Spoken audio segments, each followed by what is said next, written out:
Starts to take over most of the U.S. Here on the sim, it's time for a little bit of fun in the sun as we get ready to turn the Lotus 79s loose around Long Beach for 35 laps. It's the penultimate round of season number 2 for the RIL Daredevils here in SoCal. The first street course in Daredevil history is right here at the home of the Daredevils, Turn 200. Welcome one and all, welcome back to the stream here. My name is Tommy Cook. We got the main man, the man with the plan, Mr. Matt Williamson. After a crazy night last night with the Venom Truck Series, are you ready potentially for some more insanity here tonight? I mean, we've been able to broadcast some great stuff recently. The Venom Trucks have been putting on a show, and as always, the Daredevils here on Wednesday nights put on a show every single time they're on the track, and I don't expect anything less here tonight at Long Beach. We've had two absolute barn burners in the last two races at Pocono and Gateway. But how much have those crazy races tightened the field with just 2 rounds to go?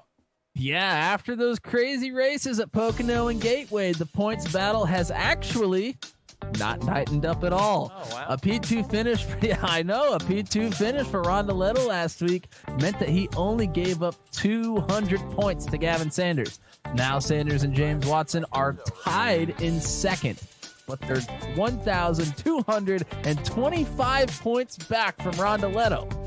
Now, if Rondoletto can leave Long Beach with a 1,000 or more point lead, he will have already secured the championship 1 race early, which neither of us would have thought was possible after the unbelievably fantastic championship battle last season. But there is a lot on the line here tonight. Absolutely a lot on the line, and to make sure that you and I had our bases covered, we spent some extended time out onto the track last night to try and learn the ins and outs of Long Beach. What did you take away from our practice session last night other than probably a broken steering wheel? Well, Long Beach is fast, Long Beach is tight, and Long Beach may make you go crying to your mama. Immediately coming down into turn 1 is a staple here, where you have a fast stretch right into a sweeping corner. This time it's a left, and then switching back to the right, which takes you to the fountain turn, also known as South Chestnut Place. The fountain turn is a 3/4 semicircle back into 2 consecutive 90-degree right-handers with the straight stretch to gain some speed in between each of them.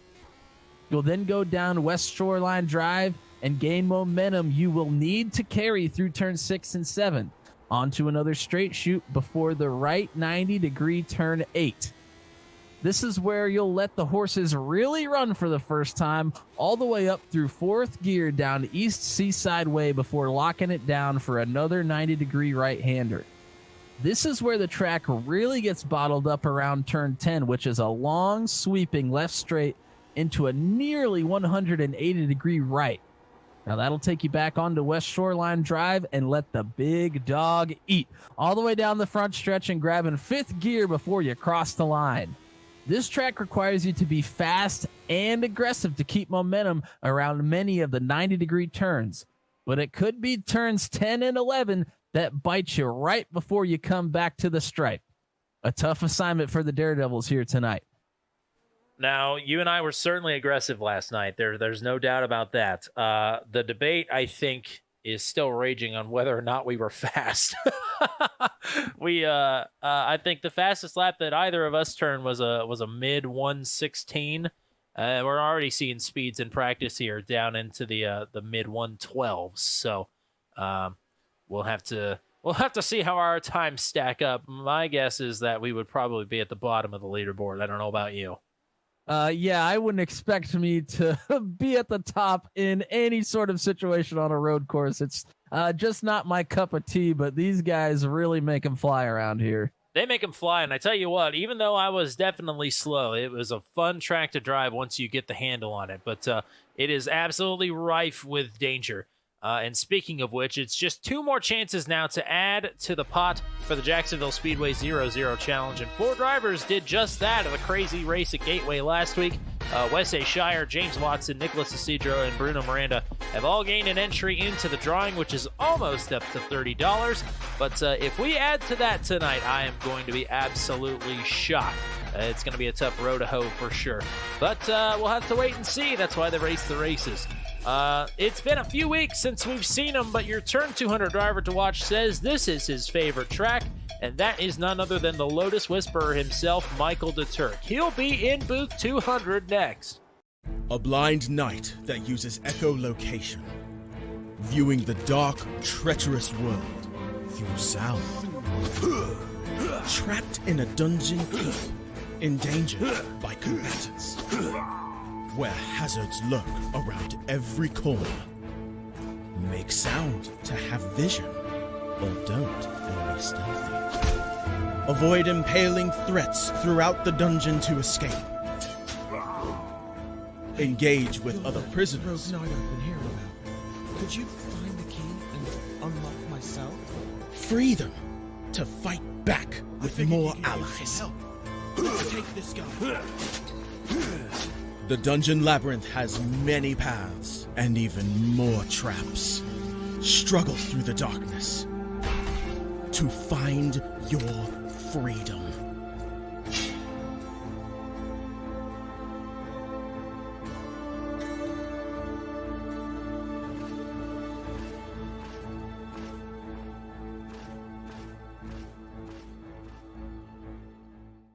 Michael DeTurk as he takes his first win of the season, career win number 5 of the RIL Daredevil Series.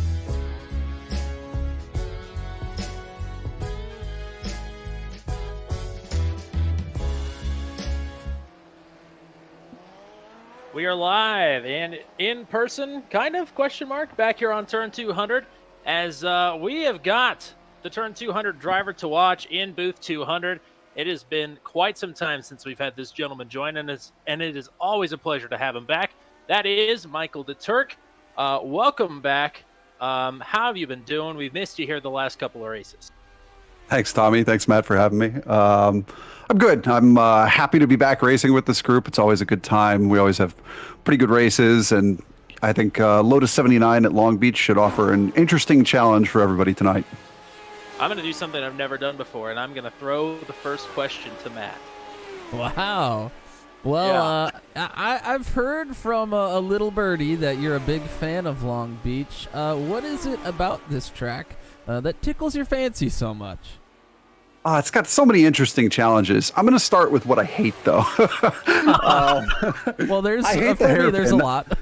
Yeah, I think everybody hates the hairpin. Like, it's got to be one of the worst corners in racing. Just whoever designed it, it's like that quote about the German track they just added to iRacing, that whoever designed that corner should be taken into a dark room and beaten. I mean, it's just terrible. It's absolutely terrible.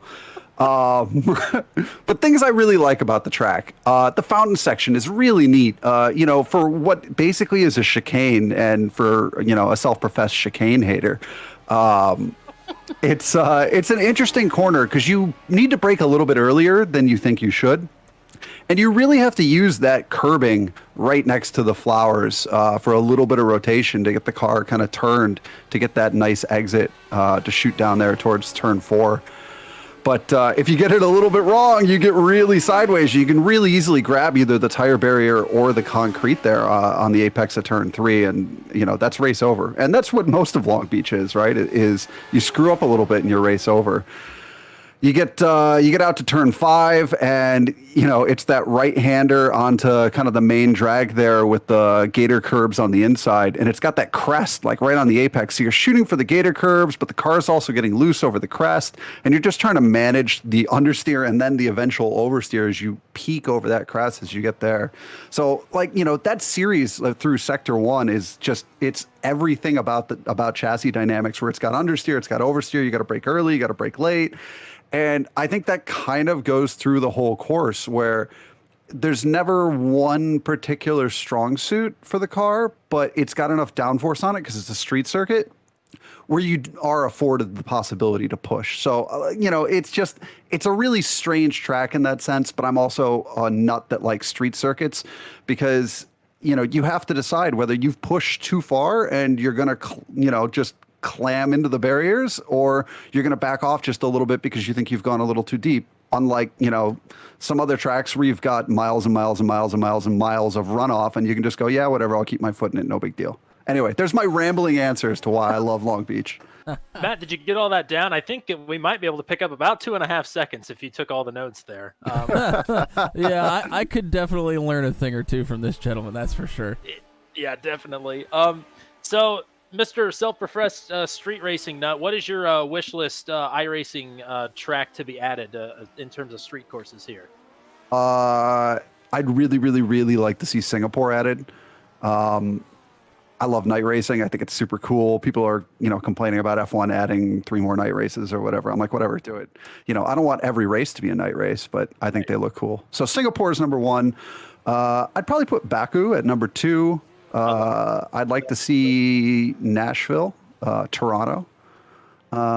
There's a weird street circuit down in, I want to say it's Argentina, that goes around a lake.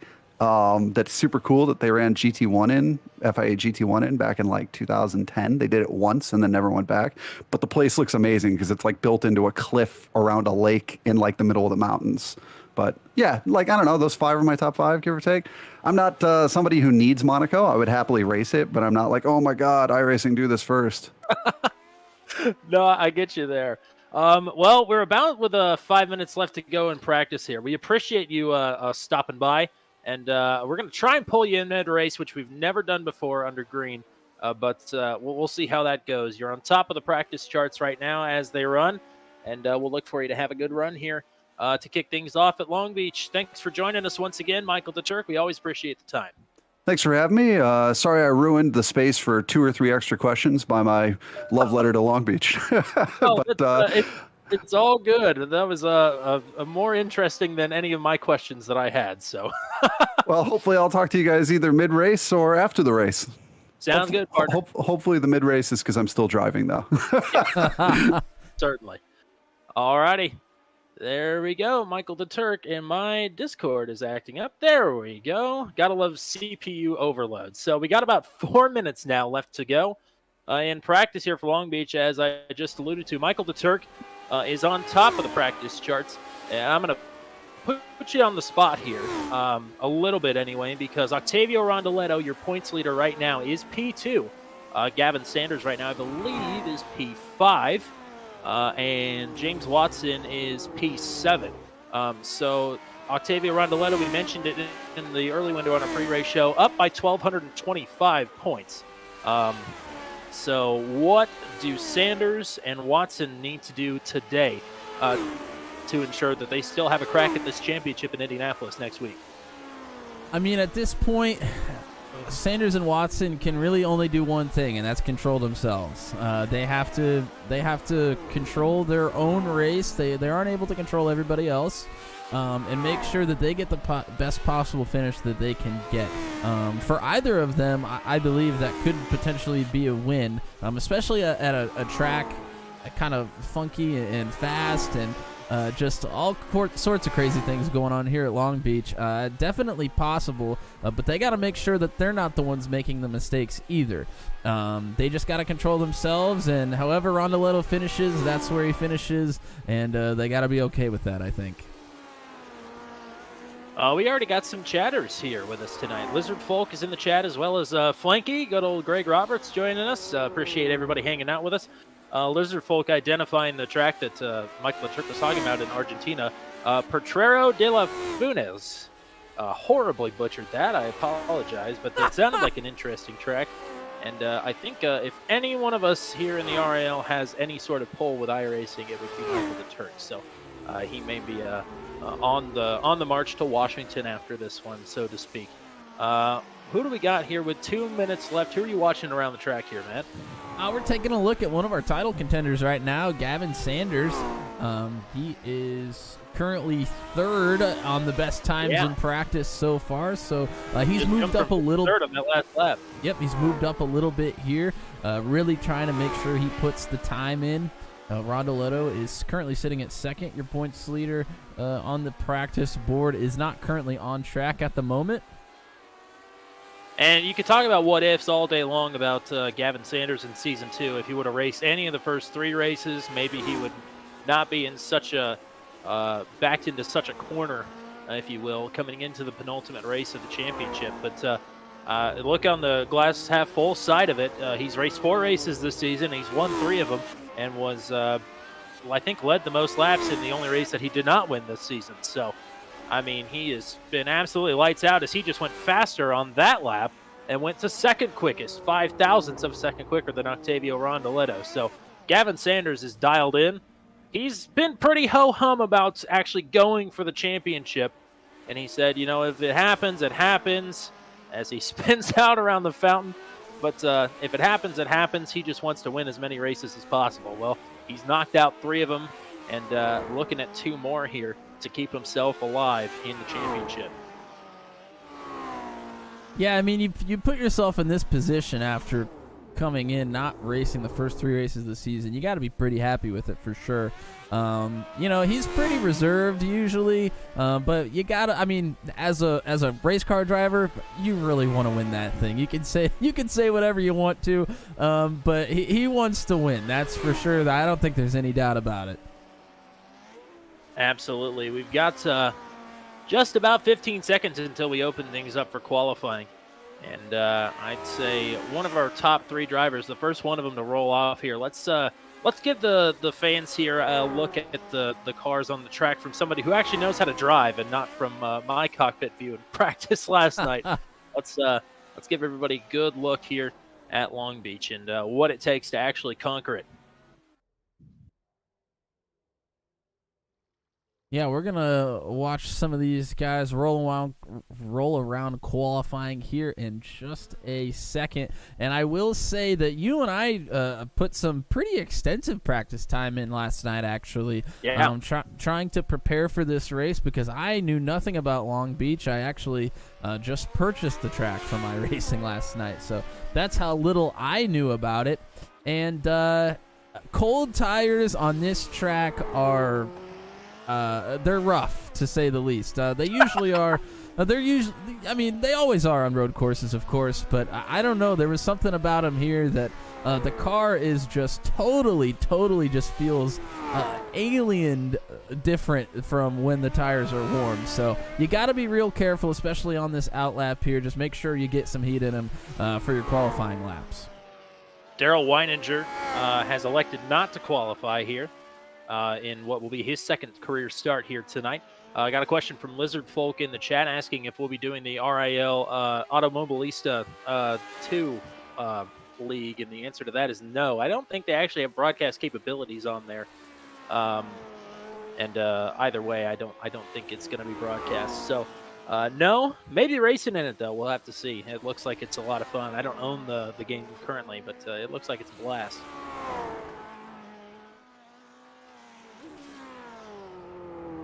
Well, we've got 19 drivers registered for this race as Paul Mikolajic has just connected to the sim. So he may be a little bit late to try and get on track here to post a qualifying time, but plenty of cars out onto the speedway. Yeah, I mean, a track as tight as Long Beach is, you're going to want to qualify and try to qualify well. I'm sure there will be some incidents at some point here tonight, but we always think there are going to be more than there actually are at these road courses. I think sometimes you and I forget just how good these drivers are compared to some of the people that we race with generally in our official races, because our I ratings are much lower, especially on road courses. I'm not even sure if it's a skill question. It's just Long Beach kind of has that effect on everybody where everybody's sort of walking on eggshells, and these corners, especially the very last corner that Michael the Turk hates so much. I mean, we've seen people crash in the pace lap coming to the green. That's how tight that corner is. It just really does not take that much to ruin a lot of people's days here. Yeah, well, when you come... Yeah, go ahead. Whoa, as we see James Watson just plowed it into the barrier going into turn 1.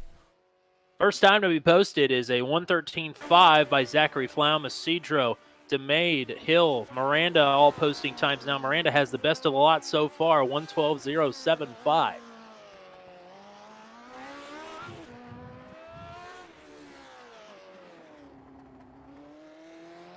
And your Season 1 champion, Dakota DeMade, is looking to have a good run here tonight. We weren't sure that he was going to even make it to any of these final races, but it's very good to see him here, and hopefully he'll put on a good showing for us.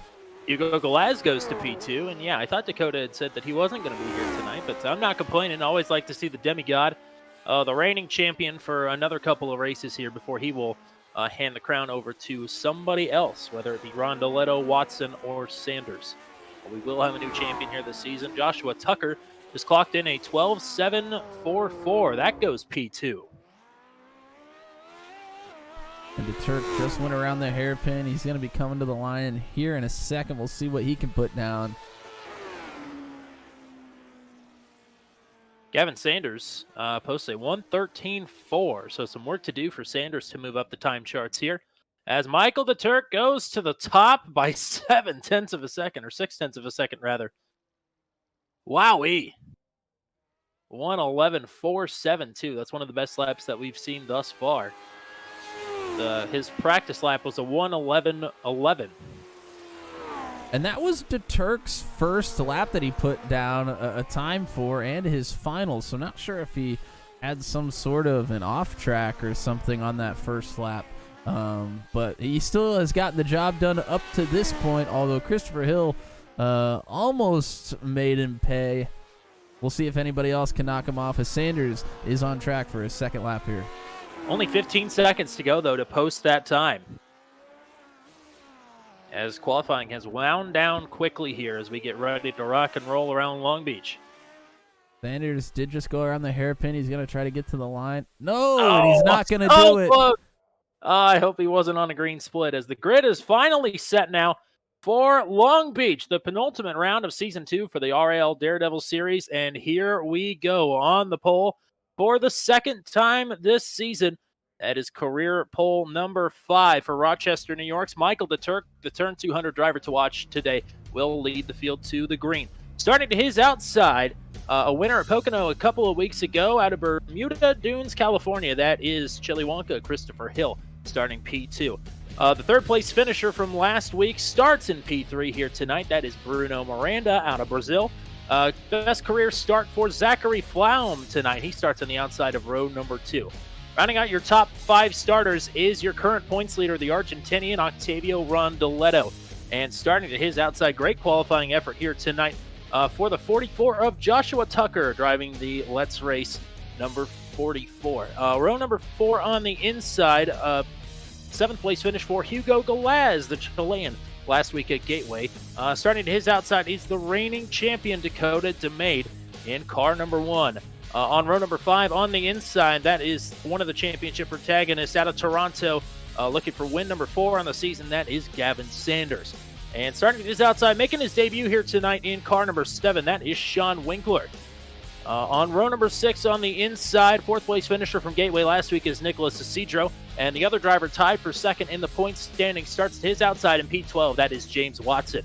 Row number 7 on the inside is Matthew Johnston. To his outside, the 115 of Darrell Weininger, making his second start here tonight. Row number 8 is Christopher Kresge, the league proprietor. Starting in 15th, to his outside is the 31 of Cody Claiborne in 16th. Ben Carswell is back here tonight, and starting in 17th, Peter Donchak in 18th. Paul Mikalajic, a last-minute entry, rounds out your 19-car field here as the pace car gets ready to roll around Long Beach. Matt, what do the folks get to expect here as we try not to crash when the cars start to roll?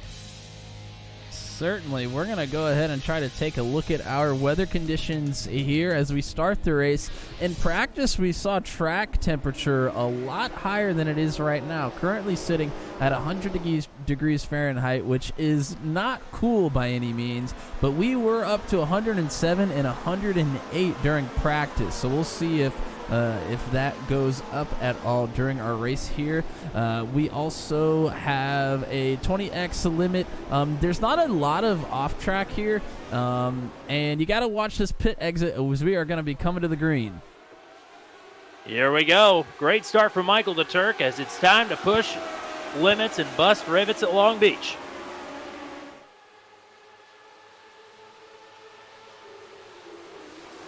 Watching for the big slowdown here.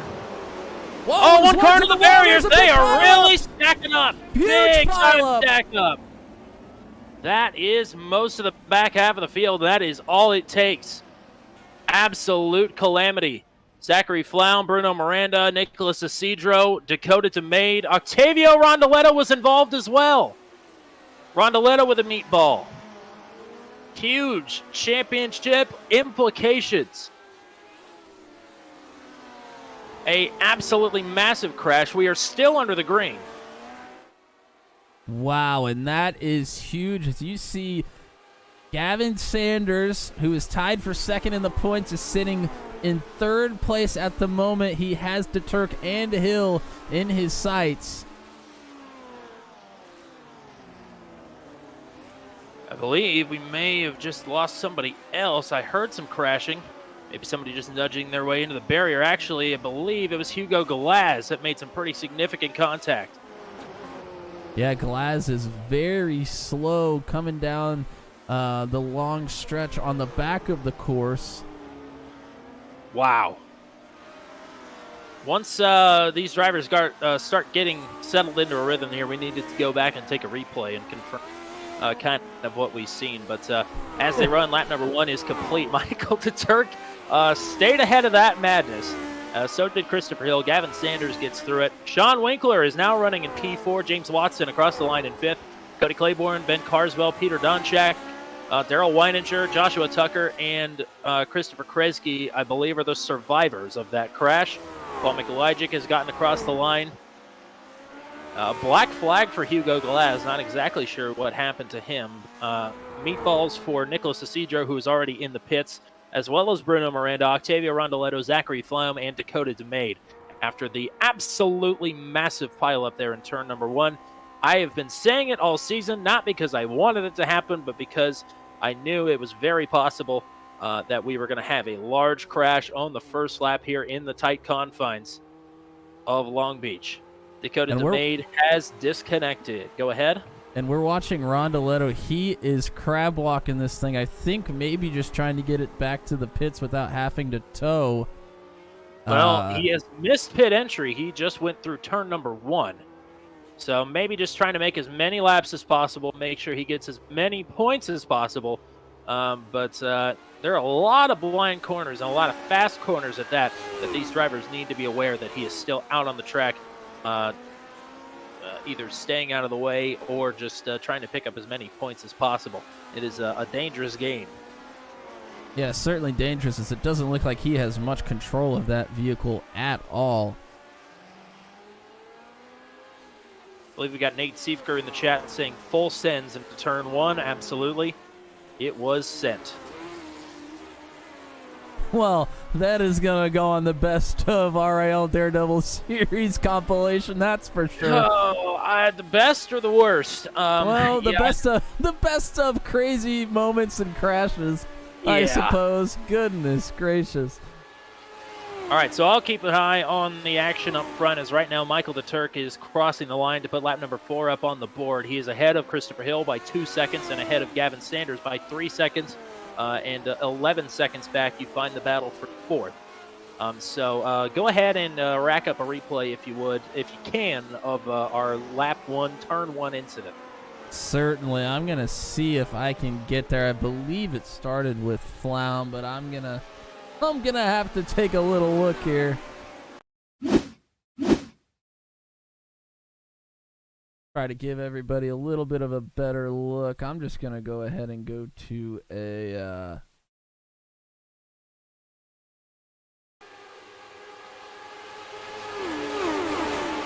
this is coming down the front stretch here. Go ahead and slow it down for everybody. And this is Flaum, and I believe Miranda on the inside of him. Miranda just makes some contact, sends Flaum into the outside of all. Miranda also spins out. You see big pileups into the outside wall, and actually Miranda makes contact with his own teammate, Rondoletto. That's where Rondoletto made the damage. Man. Wow, that is this is at least 10 cars involved here, if not more. And that is absolutely huge. I actually want to go back and look to see what happened to our points leader, Rondoletto, specifically.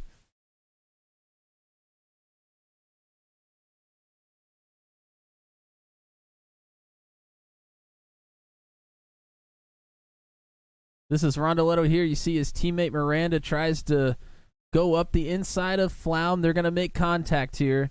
Rondoletto slows down, does what he needs to do. He spins the tires a little bit, but not too bad. A little bit of netcode involved as Miranda bounces off the wall right into his teammate, and I think Rondoletto's going to get hit here again by DeMade. Almost sends him out of the track limits. He's hung up on the wall for a second. And that's the big one here on Long Beach. Well, we've completed 2 laps during the duration of that replay, and in that time, DeTurk has gapped Christopher Hill by an additional half a second. It is now 2.6 seconds, not on a bull named Fu Manchu, but rather in the lead. I love that ref. That was an A-tier reference, Tommy. I applaud that one. That's for all you country music fans out there here on the West Coast. But it's Christopher Hill, Sanders in third, Sean Winkler still running in fourth on his debut, James Watson in P5. All right, so we've got Sanders in third, Watson is in fifth, 13th is where Rondoletto, I'm not going to say is finishing, but that is where he is as of right now. And he is really only going to be able to pick up a couple of spots here if he is able to get that car repaired by the end of the race. So 13th place awards 25 points. So, yeah. Sanders is looking to run down Christopher Hill here. If he can get a P2, that's 800 points and puts him right into the mix if Rondoletto does indeed finish with that 12th place position. And that would also keep Watson in it as well. It would. Watson would gain enough points to not be out of mathematical contention either. So definitely, I mean, we knew it was possible to have something like that happen on the first lap. I didn't think it would be that big and have our championship leader involved, though. That was unexpected and just crazy. I don't know what else to say, really. It feels kind of wrong. But, I mean, you knew it was a possibility. Everybody knew it was a possibility here. But that's just how it goes. Them's the breaks at Long Beach. We'll put it that way. This battle between Sanders and Hill is pretty much your closest on the track at the moment. Sanders has been right around 1.4, 1.5 seconds behind pretty much that whole time for these last couple of laps here. I think he might have gained a little bit of time previously, but he's been sitting right around that 1.4 second gap mark for at least a couple of laps here now, as these drivers are looking to settle in and put some good ones in. We have lost Ben Carswell now as well. I just want to point out that Miranda and Rondoletto both have meatballs, I believe, are both getting service in the pits, but have not left the session yet. So they have the potential to pick up a couple of spots here. Rondoletto in particular obviously needs to. Miranda has been a part-time this season, so he's been out of it for a couple of races now. But nevertheless, Rondoletto needs every position he can get. If he even can pick up one spot, he will pick up an extra 25 points because I believe 11th and 12th will both award 50 points. So one spot will get him an extra chunk, and yeah, it's not the position you ever want to be in, but at least there are options for it. And I think somebody that we need to make note of here tonight as well is a newcomer to the RIL Daredevil Series. Currently running in fourth, putting some good laps in here, is Sean Winkler in the number 7 machine. Yeah, just registered for the league today. I cannot tell what that livery is, but I absolutely love it. It looks fantastic. And something I cannot believe that we did not mention until right now. I've made a mental note of it all week to bring it up in the pre-race show, and we didn't, was the fact that this is the first time in RIL Daredevil Series history that the official races are actually at this track in the same week.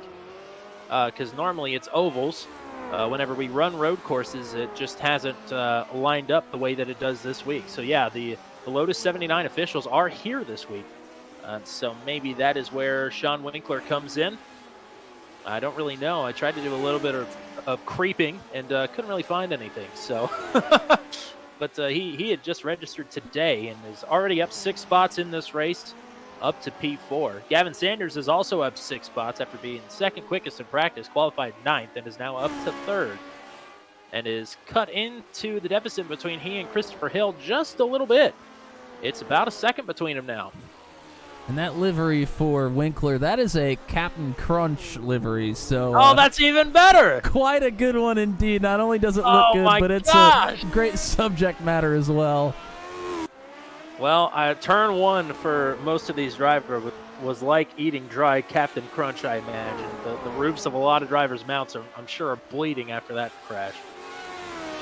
For the viewers, that turn that Christopher Hill and Sanders just went through that you saw, the tire barriers jut out quite far towards the end of these corners, and it's pretty easy to catch a left rear on one of those if you're really trying to push it. That's also going to be something to watch. When we were putting our practice time in last night, I had that issue where I was trying to really carry momentum through the corners and clipped those tire barriers a couple of times, actually. So that is something that doesn't seem like it would be an issue, but it is here at Long Beach on a road course. It's been a nice, easy Sunday drive, knock on wood, everybody, for Michael the Turk thus far. Stayed ahead of the carnage by qualifying on the pole, and he is out to over a 4-second advantage right now over Christopher Hill.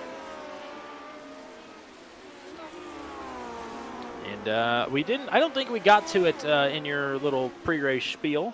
That got thwarted by the pace car being in turn number 9. But what is our fuel window here for this race?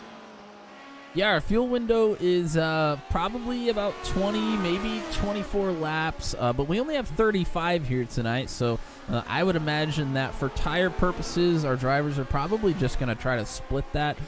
Might have a couple try it a little bit earlier to try to get tires earlier than anybody else. We've seen that on some road courses here this season already.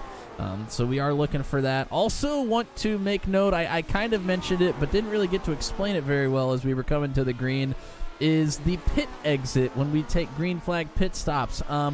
The pit exit, as we are going to actually be on the front stretch here with Hill and Sanders. I'll try to point it out here.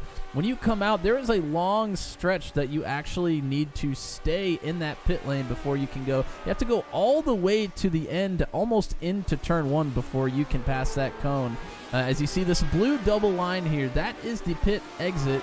And you have to come almost all the way down there into turn 1 before you can turn. Otherwise, you will be black flagged. So that is something that you need to be very mindful of. It is really easy to dip your tires out too soon and get hit with that black flag. And you might as well stick with Christopher Hill and Gavin Sanders here, as Sanders has cut that to just about 3 or 4 car lengths between them now. This will be the battle for second. And this is worth 100 points for Gavin Sanders, who is absolutely licking his chops right now.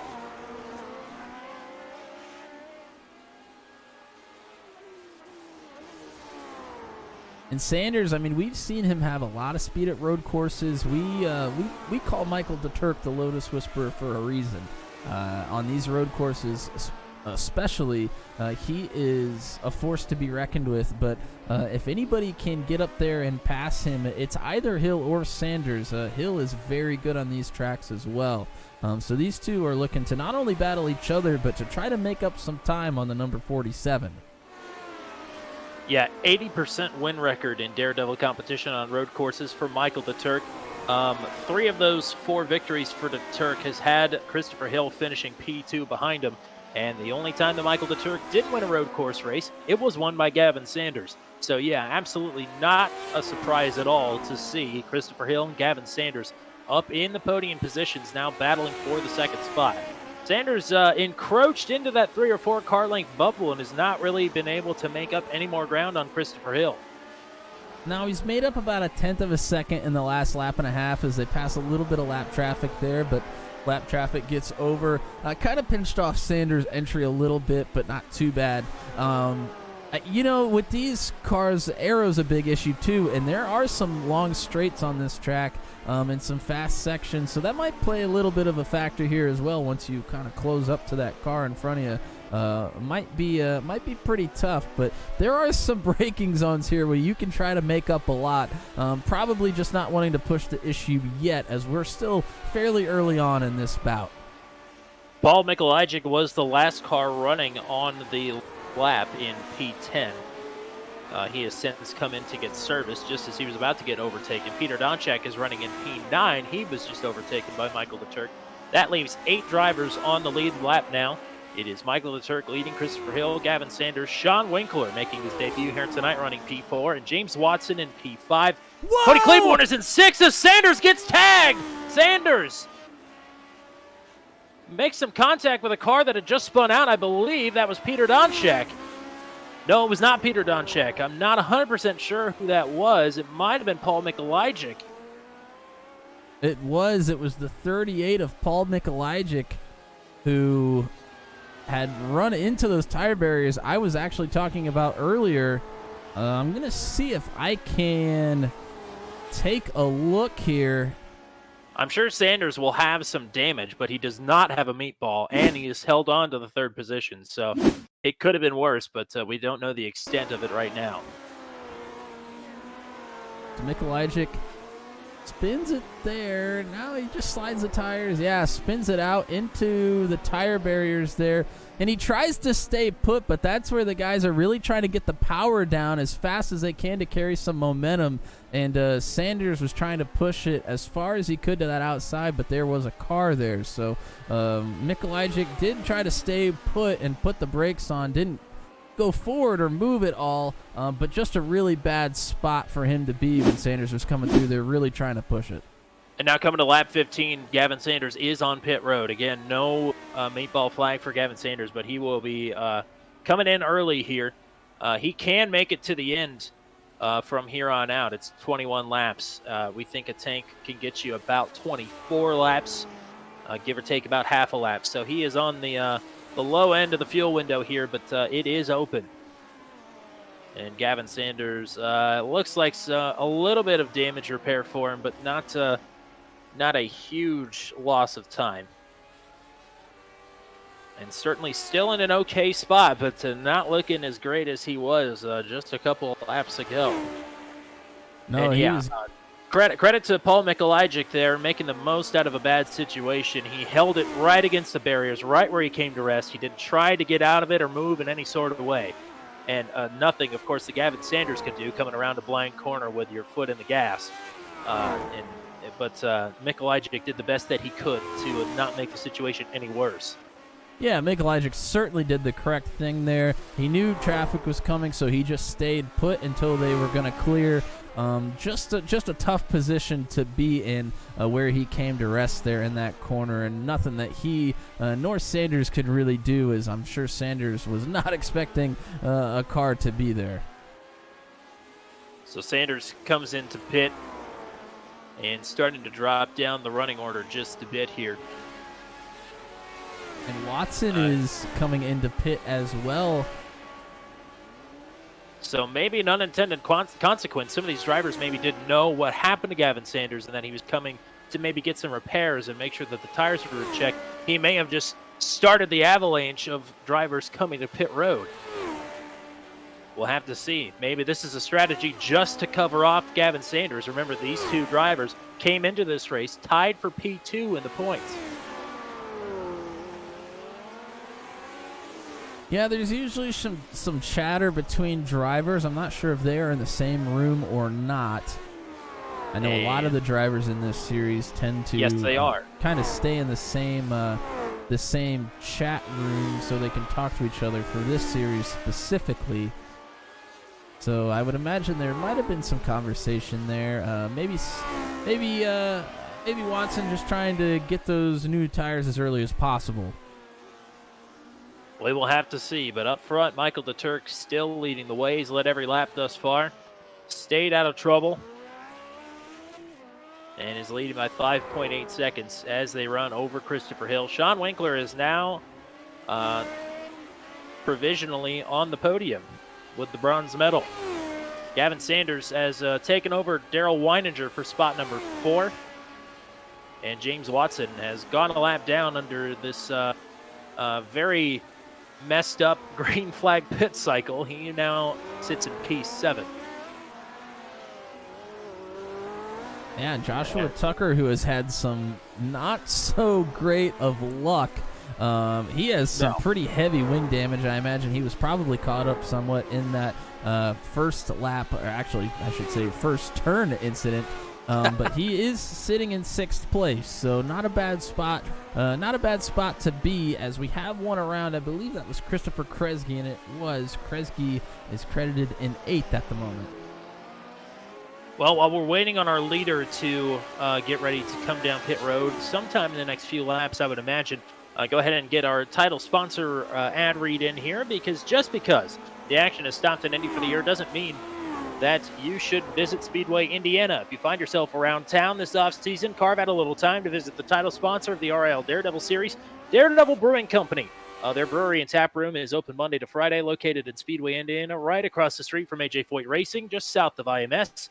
If you're not in the mood for some brew as much as you are for some good food, check out their restaurant, Daredevil Hall, open Tuesday to Sunday on the northeast end of Indianapolis. In addition to their tap room and restaurant, you can find their products all across Indiana in restaurants and grocery stores, including the #1 best-selling Indiana-made IPA, Liftoff.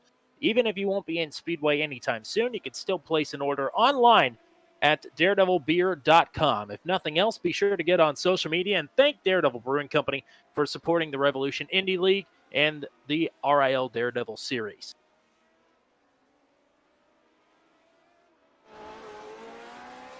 As boy, it's like somebody popped a balloon. It just feels like the calm after the storm, if that makes any sense. This has just been a wild race with a lot of implications. Christopher Kresge knew what he was doing when he put this race at this spot in the schedule. Absolutely. Yeah, and it looks like Christopher Hill, I thought was maybe just going for green flag pit cycle, but he's been in the pits for a long time. I want to see if something happened to him here. I'm going to go rewind. Oh, he clobbered the wall coming out of turn number 8. Let's see if this is the incident. Oh, yeah, the toe is out on that car big time. Oh, yeah. But he must have had an Does not have a meatball, but pretty extensive damage to that car. Yeah, must have had some sort of incident previously. Maybe trying to fix some of the damage here, as it's probably not too easy to drive that one. But maybe with a little damage fixing, he can kind of salvage a good performance. No, he had just been working around some lap traffic and had gotten clear of it, but pushed it really hard into the right-hander turn number 8. And pushed it wide out of the turn and pounded the wall. Knocked the toe out, but no meatballs. So it is salvageable for Christopher Hill. But that puts Sean Winkler now up into P2. And Sean Winkler's in the pits at the moment, going for his green flag pit stop. So Gavin Sanders is actually going to pass Winkler on this here. I want to watch Winkler come out of the pit so we can show everybody what we're talking about with this weird pit road exit.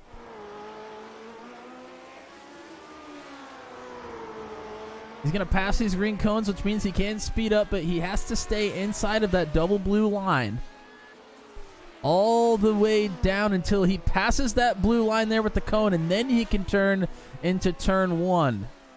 Such an odd pit exit. When I started practicing yesterday, I got multiple black flags until I figured that one out.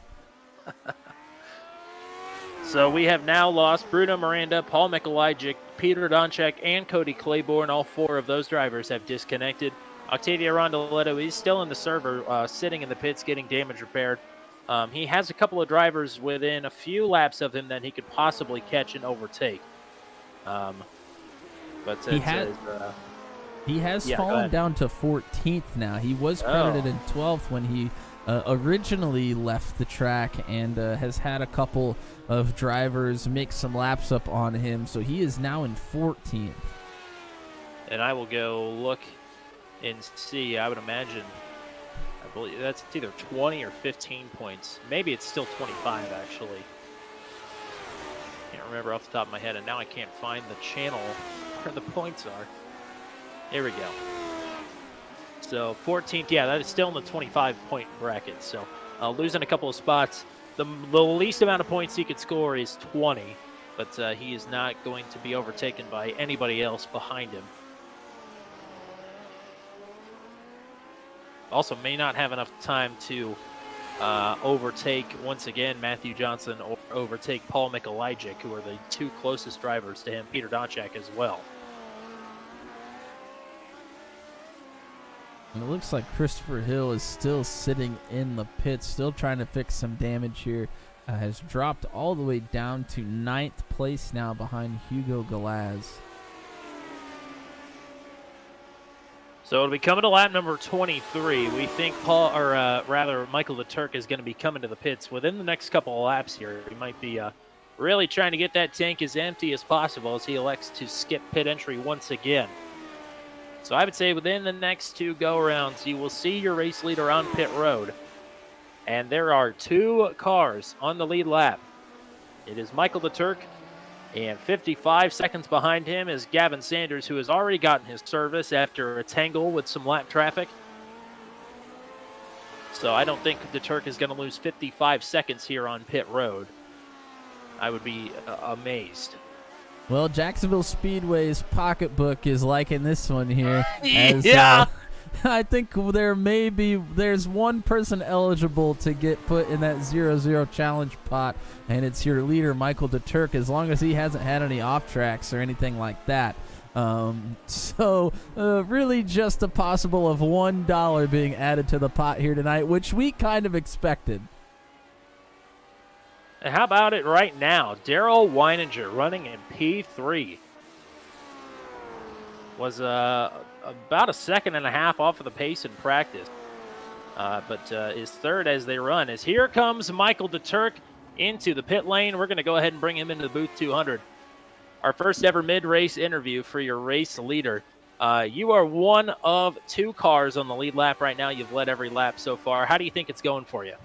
Good. I mean, I almost killed myself on lap 1 twice in turns 3 and 4 and 5. I guess that's 3 times. But yeah, it's going well. I've got 3 0Xs, so definitely on the limit, but enjoying myself. Well, what do you think you need to do here to close it out? Is it things out of your control, or is it things in your control? Don't hit the wall. I'd say that's fair enough. We'll let you get back to it here, and we'll talk to you after the race. Thanks, guys. Short and sweet, race leader Michael Leturk has gotten his pit service. Gavin Sanders is just now coming down the pit straight. So, yeah, considerable gap between he and Michael Leturk as they run. 47 seconds at the line, and that's, don't believe that's even taking, well, I guess it would be. Yeah, 47 seconds as they run. Yeah, that gap is closing here. I'm showing that gap is more around the 20-second range now. Yeah, as 26. Yep. Sanders was making up considerable time on Leturk coming down that straightaway, that long front stretch as Leturk was on cold tires trying to navigate the fountain turn and a couple of other early turns there. And Sanders is on about 10 lap older tires as they start to work around lap number 24. Hugo Galaz is crab walking that car, has let Michael Leturk through. And trying to see who is still running in this race. We have at least 8 cars on the track. Make it 9. Matthew Johnson is still clocking in laps. He is 8 laps down in 11th. I believe he is the last car running, though. He can pick up a couple of spots as Cody Claiborne and Christopher Hill have both disconnected. So it is Leturk in the lead, Gavin Sanders in second, Sean Winkler in third, Daryl Weininger in fourth, James Watson running P5. Those are your lead lap cars, rather. Joshua Tucker a lap down in sixth, Christopher Kresge 2 laps down in seventh, Hugo Galaz 4 laps down in eighth. Christopher Hill going to be credited with the DNF here tonight in ninth place as he sits. Cody Claiborne then would round out your top 10. Matthew Johnston has now overtaken Cody Claiborne to put himself into the top 10. Moves Claiborne back to 11th. Peter Donchak in 12th. Paul Mikolajic in 13th. Octavio Rondoletto still sits in the pits. is losing opportunities to get back onto the track and make up some positions. He is probably going to finish in 14th. Then Carswell 15th, Bruno Miranda 16th, Isidro 17th, Zachary Flem 18th, and Dakota DeMade credited with a last place 19th finish. And your closest battle here on the track, actually that's not true. Weininger and Tucker are quite close, but one of the other closer battles is a 5-second gap between Winkler and Watson. That's for third, and that is an important one because that would mean that both Sanders and Watson would get podium finishes while Rondoletto is all the way down in 14th place. Let's do the math because I talk about it all the time. I can't do math. So Sanders would have 800 points with his second place as he runs. Octavio Rondoletto would only be scoring 25 points here. So, correct me if I'm wrong, that would put Rondoletto 450 points in front of Sanders as they run going into next week. Is that correct? That is correct, and Michael the Turk just had a moment. He didn't make any contact with the wall, but boy, he was on the slide for life. So that grabbed my attention. Yes, you are correct there. And now Watson would be scoring 600 points. So that would put him. That's still within the 1,000 points. So they would both. That would be 650 points. A difference between Rondoletto and Watson then. So if something along the lines of what's happened here tonight happens next week, that means one of them could take the championship. It is certainly not over yet. We talk about that all the time here in the Daredevil series, the way the points are set up. One bad night can really change things for you in a hurry. It absolutely can. And the chat has gone a little bit silent since our turn one crash. I think they're having a hard time believing it just as we are. But let us know you're still here watching. I know we still got a few of you. Appreciate everybody coming down here tonight. It's looking like another Michael the Turk dominant performance. Actually, I'll say it is another Michael the Turk dominant performance. It's just a question of whether or not he's actually going to bring it home here. Coming to 8 laps to go next time he crosses the stripe. So then let's look a little bit ahead to the championship round next week at Indianapolis.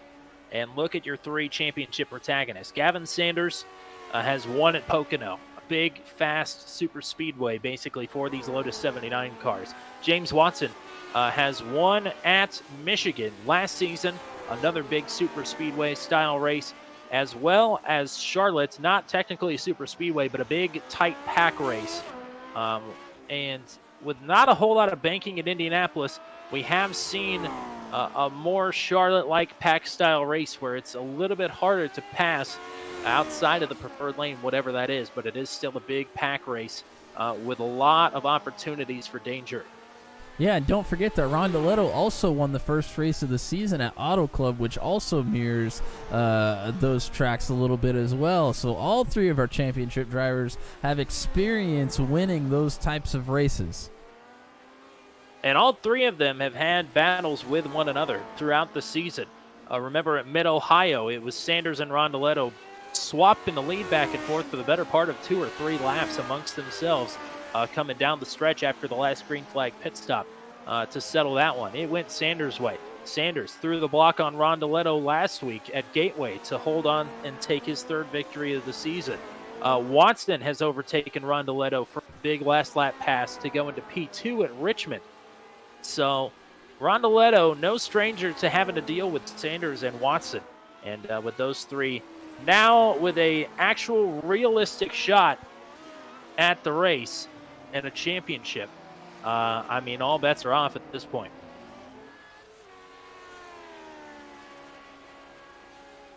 Yeah, it's hard to say. I mean, as a championship driver, you're going to need to be aggressive, but sometimes being aggressive in those types of races is exactly what gets you put to the back of the field. So it's a tough ask, especially for drivers that need to be towards the front at the end. It's very difficult to gain any ground or pass because we've seen that sometimes at those tracks we can break into a couple of packs, and if you get stuck in that second pack, unless there's a caution, you're not really going anywhere. Gavin Sanders has scared me a couple of times here as he has started putting some of the quick chats that he's got assigned to his buttons into the chat. I thought maybe that he had crashed, but I think he's maybe just trying to entertain himself a little bit. He is out in the middle of no man's land right now. Yeah, and he passed Galaz, who was up against the wall. I thought we were going to be close to having another incident similar to what happened earlier to Sanders, and Galaz keeps it on the wall on the brakes while a few cars go by very graciously.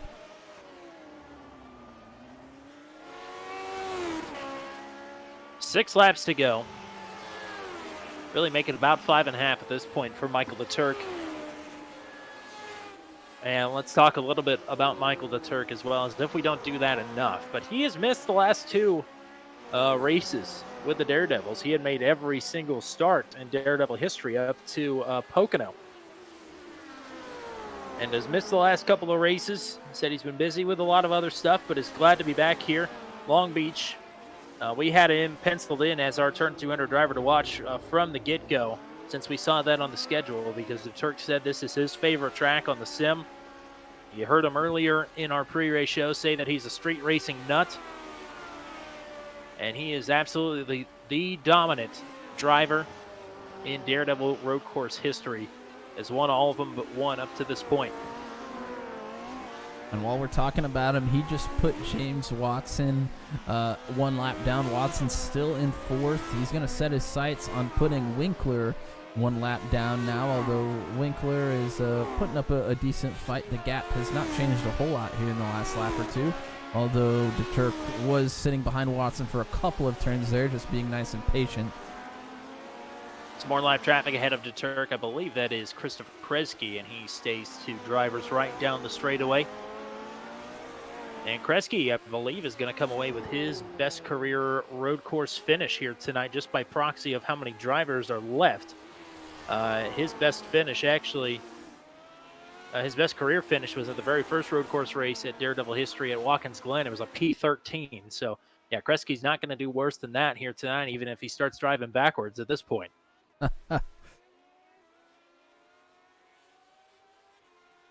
And even with some damage, Gavin Sanders putting up a pretty good fight in second.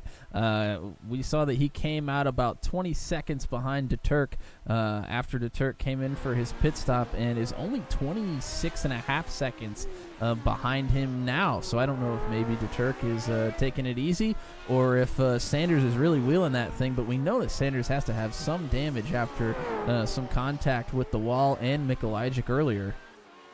I'd wager to say a little bit of both.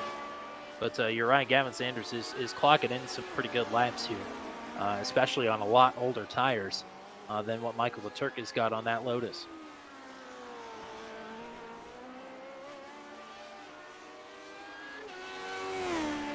I always appreciate liveries that just look classic, and DeTurk has one of the best just classic-looking liveries. It's nice, crisp, and clean. I love this car.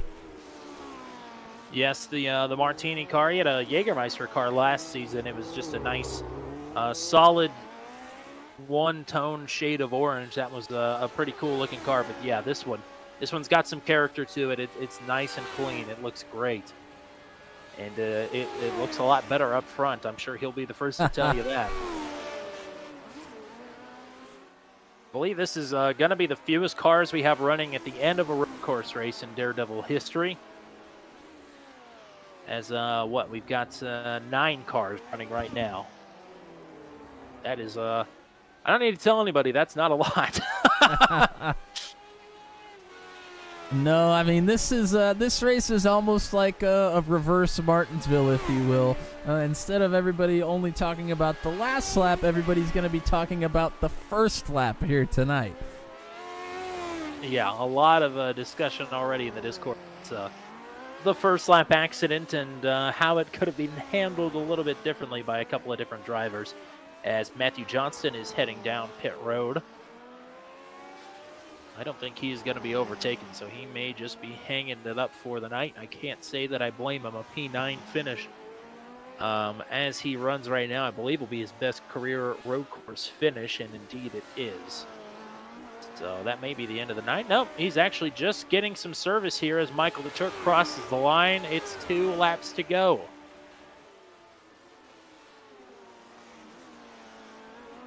And Watson was never able to make up any time on Winkler. In fact, Winkler has doubled his gap from earlier that we talked about. He's at about 10 seconds now in front of James Watson, so it looks like Watson's going to come away in fourth. But he's got less than a car length to the race leader, and he checks up there to let him by. The Turk was falling in line behind him. But no harm, no foul. Winkler lets the Turk through. That leaves, once again, Sanders and Turk as the only drivers on the lead lap here. I mean, you just can't say enough. And I'm trying, but you can't say enough about Michael Turk. He is absolutely the king of Long Beach. Well, there's nothing. There's nothing we really have to say. The only thing that I would say is you mentioned that he has won 80% of the road courses he has participated in here in the Daredevil Series, which I believe is all of them. And that one stat and just watching him drive, that's all you need to know. White flag. Looking to go flag to flag here at the front of the field. And let's just watch the man and work. What do you say?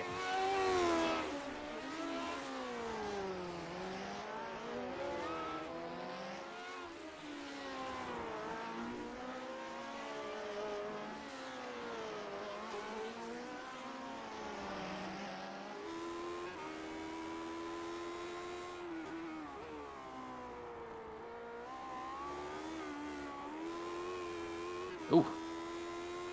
He's letting it hang out, putting on a little bit of a show for us. Yeah, let's bring it home first. I'm sure we'll see the classic weave in and out coming down that big front stretch. He did it at Brands Hatch Indy when he won earlier this season in round number 2 of the championship.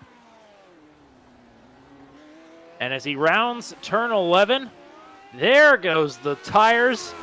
And Michael Turk, career victory number 6 in the RIL Daredevil Series. Whoa! And he is in the wall. He puts wall. it in the wall. He stuffs it in the wall to end it. And that officially means that nobody is going to qualify for the Jackson Speedway 0-0 Challenge. Wow. Wow, indeed. Gavin Sanders taking the left through 10, hanging the right on 11. And he will be the only other driver to finish on the lead lap. 30.7 seconds behind Michael Turk. It was a tumultuous race for a lot of drivers here in the RL Daredevil Series. But Gavin Sanders faced his own adversity and was still able to overcome it. We'll be talking to him here before too long. Hopefully, we'll be talking to Sean Winkler, who is going to post a third-place finish in his RL Daredevil Series debut. Sean, if you're watching the broadcast or listening and hop into waiting for interview, we'd love to hear from you here. And you're going to be first up. Let's go ahead and give you the full finishing rundown here as we get some of the last few cars to come across the line here. We'll see if this is going to change as they start making their way around. But Michael Turk, career victory number 6 for him. He gets it done here, leading every single lap in the traditional form for the Lotus Whisperer. Gavin Sanders, a P2 finish here tonight. Sean Winkler rounds out your podium. It is James Watson in P4, a clutch road course finish for James. And Daryl Weininger, second career start, first top 5 finish for that man. An awesome drive for him here tonight. Joshua Tucker, P6. I believe that is his best career road course result, and indeed it is. So a 6th place finish for Joshua Tucker here tonight. Those drivers are all 1 lap down. Christopher Kreisky finishes 3 laps down in 7th. Hugo Galaz, 6 laps down in 8th. And Matthew Johnson, 9 laps down in 9th. Those are your finishing drivers. Christopher Hill finishes P10. Cody Claiborne in 11th. Peter Donchak in 12th. Paul Mikulajic in spot number 13. Octavio Rondoletto down in 14th. We talked about it a lot. But big championship implications, him being involved in that first lap crash. Ben Carswell then will finish in 15th.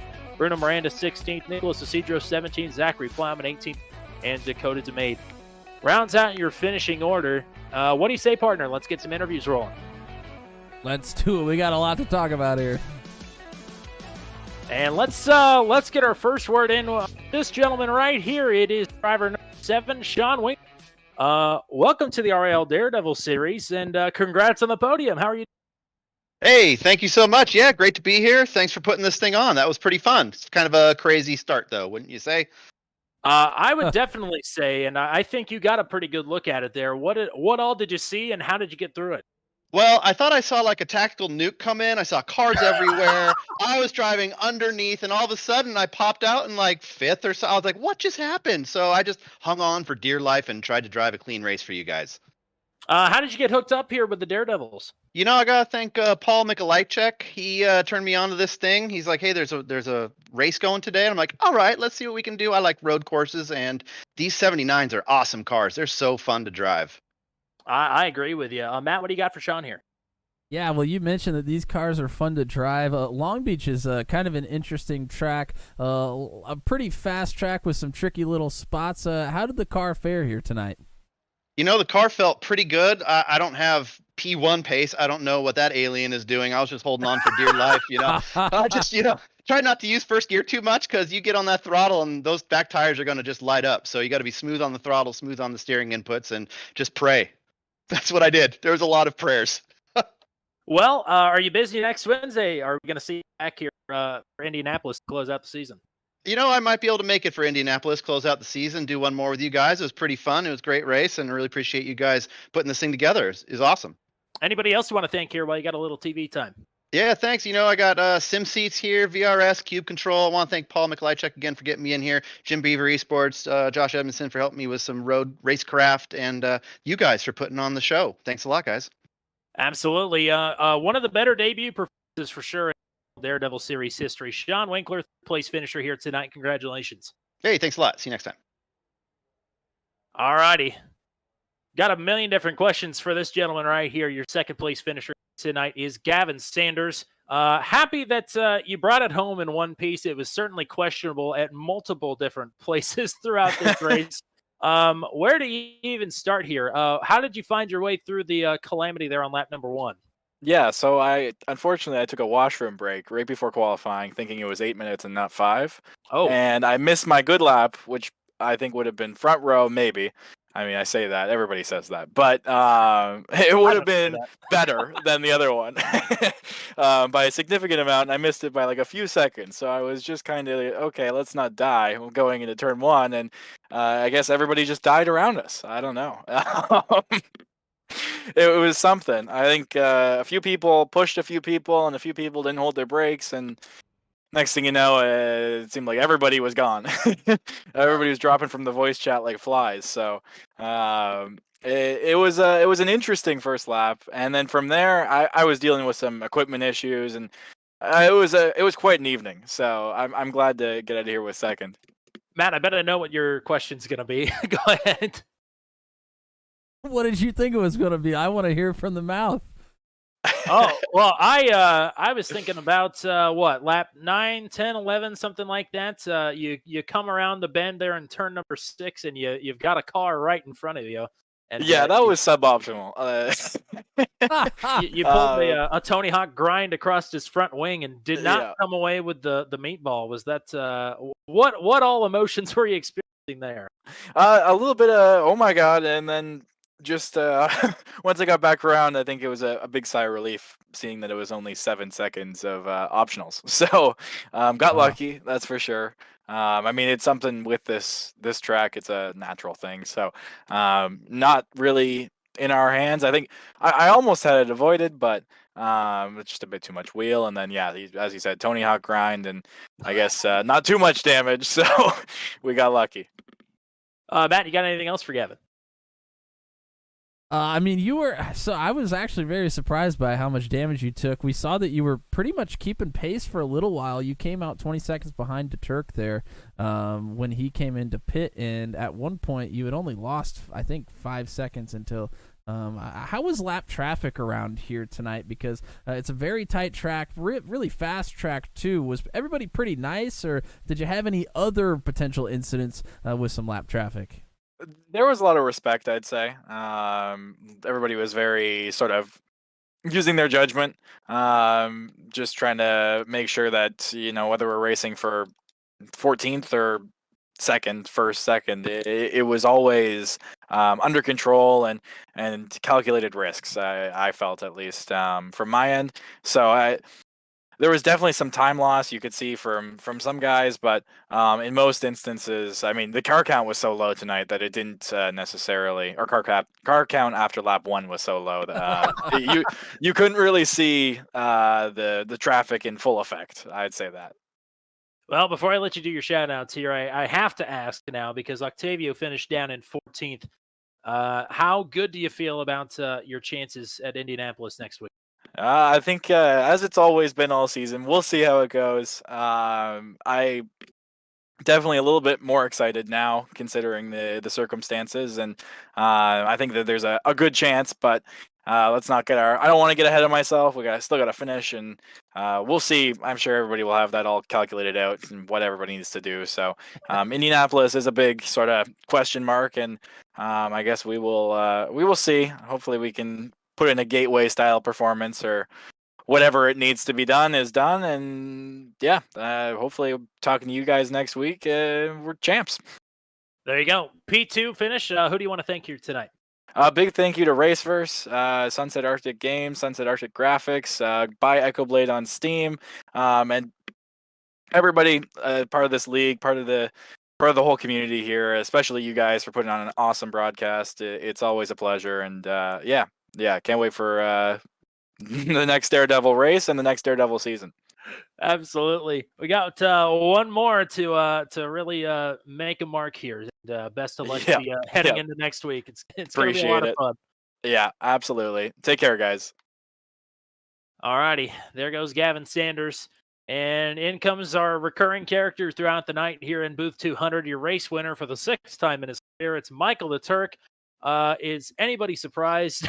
I'm not, but happy. You scared me a couple of times there after your green flag pit stop, lighting up the rear tires. But you bring it home anyway. Congratulations. It's a fantastic drive once again here tonight. Thank you. I don't know if you were more scared or I was more scared. 5 0Xs is a lot. Yeah, I would have to agree with that. I mean, really, what's the biggest challenge knowing that there's not a whole lot of cars rolling around the track, and you're on fresh tires, and you've got a 20-second gap to the next person behind you? What's the biggest challenge after that? I actually didn't take tires. Really? I stayed on the used ones. You kind of come out of the pits right there, and the tires have cooled down a little bit, and they haven't really worn down that much to the point where you're worried about tire tag. So with the surface temps kind of cooling a little bit, the first like 3 to 4 laps out of the pits, you can really get after it like halfway through the first lap. So it's kind of just keep pushing, because it's one of those things where if you take your mind off a street circuit just a little bit and try to back out too much, you just make more mistakes and then you just crash. So it's really just stay in it and keep pushing. That's more nerve than I have, that's for sure. Matt, what do you got for Mike? Well, he kind of alluded to one of the questions that I was thinking of, which is on cold tires. You mentioned that you didn't take tires on that pit stop. When I was practicing yesterday, noticed that the cold tires seem to, it's almost like it's an entirely different car. How long does it take to kind of get those tires up to temperature when you do take new tires there? 4 to 6 laps, realistically. Like if we did qualifying that was longer, if we had open qualifying, I would tell you probably the end of lap 3 into lap 4 would be the really hot lap there. And then after that, they kind of level off as the core temperatures come up. Pressures stabilize after like 6 or 7 laps. But the real issue is that the core temperatures end up, kind of cooking the tire from the inside out at that point. Well, you've got the top spot on the podium for this time in your. Who do you want to thank here tonight? You guys for the great broadcast. Chris for selecting my favorite track. I had nothing to do with it. I want to be clear, but thank you for picking Long Beach. I'm sure we'll never see it again. Well, I mean, if there was any way for it to appear and then disappear, I'm sure you getting the win and absolute memeable carnage behind you is probably the way that it should go out, I would assume. I'm guessing there was a little bit of a mix-up in turn 1? Just only a little bit. It only took out maybe 7 or 8 cars. I mean, it really could have been worse, but I mean, when you see blue on your relative right at the start, it's generally not the best. No, I have to agree. But thanks for being with us here in the booth tonight, all night long, and great job on the win. Another flag-to-flag victory for you here on a road course, and I mean, you've just proven time and time again that you are the Lotus Whisperer. Always a pleasure to watch you work. Thanks for having me. Thanks for calling the race tonight, and I'm happy I was able to join you guys in the booth, both post-race and pre-race. Well, there you go. And mid-race. Yeah, our first actual mid-race report from a driver that's on track. That's you clocked another first in. There we go. Are we going to see you in Indianapolis next week? Yes, I plan to. I will do my absolute best to make it. I really want to get a good oval finish in to finish the season out. Well, there you go. Michael the Turk says he's hoping to be at Indianapolis next week. We hope everybody will join us there as well. But congrats again, and go party hard. Thanks, guys. Have a nice night. All righty. Well, what do we even say about this that has not already been said by people more knowledgeable than us? I always love asking him questions about, tires and different things like that, because if anybody's going to know, it's going to be him. He's put in extensive work in with these cars specifically, so it's always nice to get a little knowledge in the booth here that you and I certainly do not have. No, absolutely not. Anything you want to say here to wrap up the broadcast? Well, thanks for everybody for tuning in. As always, just what a sight it was to see on that first lap. I don't know what else more to say than that. The first lap tonight and the last lap last night with the Venom trucks. We've seen a couple of good ones here this week, and looking forward to championship week next week on Wednesday. And the championship race is the only thing that we have here 200 next week, as it's off week, I believe, for the Venom Truck Series. They go to the Turkey Trot 140 on November 29th. That is at IRP. That'll be a great race, but that's in 2 weeks. Next week, we conclude the championship here on Turn 200 for Season 2 of the RIL Daredevil Series. And it's going to be an absolute a humdinger, if I can borrow a phrase from last week's broadcast. Indianapolis, great race last season. It came down to a fraction of a second at the line, and a lot of cars were in the mix at the end. It was a great time. We're going to be crowning the champion. A lot to do next week at Indianapolis for the home race for RIL. So thanks to everybody for hanging out with us here tonight, and for everybody's continued support for Turn 200. We really couldn't do it without you guys. Our next broadcast, as we said, will be next Wednesday, and you're going to want to be a part of the action. We want you back here next Wednesday, so go ahead and hit the like on the stream, hit subscribe, hit the bell to get notified. 55% of the people who are watching this broadcast right now are not subscribed, so we can change that. I believe in us, and I believe in change. Thanks once again to Daredevil Brewing Company, the title sponsor of the RIL Daredevil Series, for their continued support. And thanks to Jacksonville Speedway for sponsoring the empty cup that is the 0-0 challenge here tonight. For the greatest stream producer of all time, that is Mr. Matt Williamson. I've been Tommy Cook. Until we meet again here on Turn 200, we say so long from virtual Long Beach, where we will probably never come back to again. But Michael the Turk puts another whooping on the RIL Daredevils here tonight to claim career victory number 6. Good night, everybody.